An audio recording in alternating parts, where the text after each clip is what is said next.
السلام علیکم، میں ہوں آپ کی خدمت میں آپ سے محمد فروغ علی۔ آج کا جو میرا موضوع ہے وہ ہے غریبی۔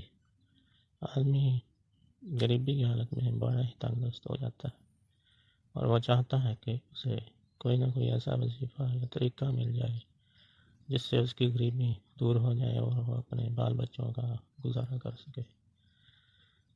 بہت سے طریقے علماء کرام سے وابستہ چلے جا رہے ہیں اور انہوں نے بتایا ہے، جنہوں نے ان پر عمل کیا ہے تو ان کی تنگ دستی کا دور ختم ہو گیا۔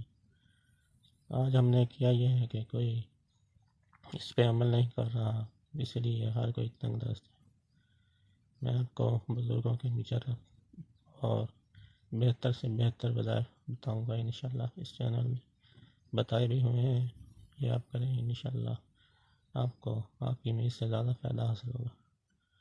تو آپ نے پہلا کام یہ کرنا ہے کہ باوضو ہو کے رہنا ہے۔ جب بھی آپ کا وضو ٹوٹے تو وضو کر لینا ہے۔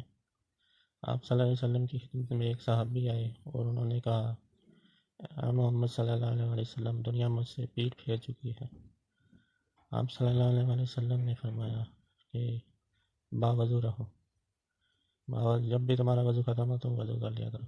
وہ صحابی چلے گئے۔ کچھ دنوں کے بعد جب دوبارہ واپس آئے تو ان کا مال و دولت اتنا تھا کہ انہوں نے کہا کہ میرے گھر میں جگہ رکھنے کے قابل نہیں۔ آپ ایک یہ کریں، اور دوسرا جو ہے وہ رشتوں کی تسبیح، سبحان اللہ و بحمدہ سبحان اللہ العظیم، یہ اول آخر درود شریف 3 دفعہ، اور درمیان میں یہ ایک تسبیح روزانہ کریں۔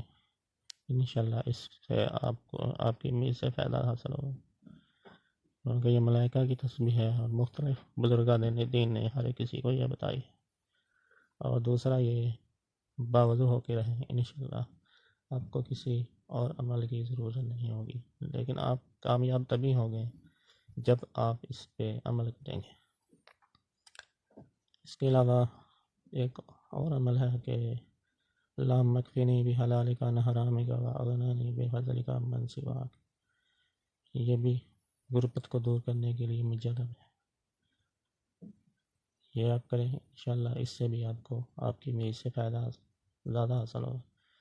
اس کے علاوہ اگر آپ کا کاروبار بندہ ہوا ہے اور وہ جاری نہیں ہو رہا تو سورہ علم نشرح لک صدرک ووضعنا عنک وزرک ورفعنا لک ذکرک فإن مع العسر یسرا وإن مع العسر یسرا فإذا فرغت فانصب وإلى ربک فارغب، یہ پڑھیں انشاءاللہ، اس سے بھی ایسا فائدہ حاصل ہوگا کہ آپ حیران رہ جائیں گے۔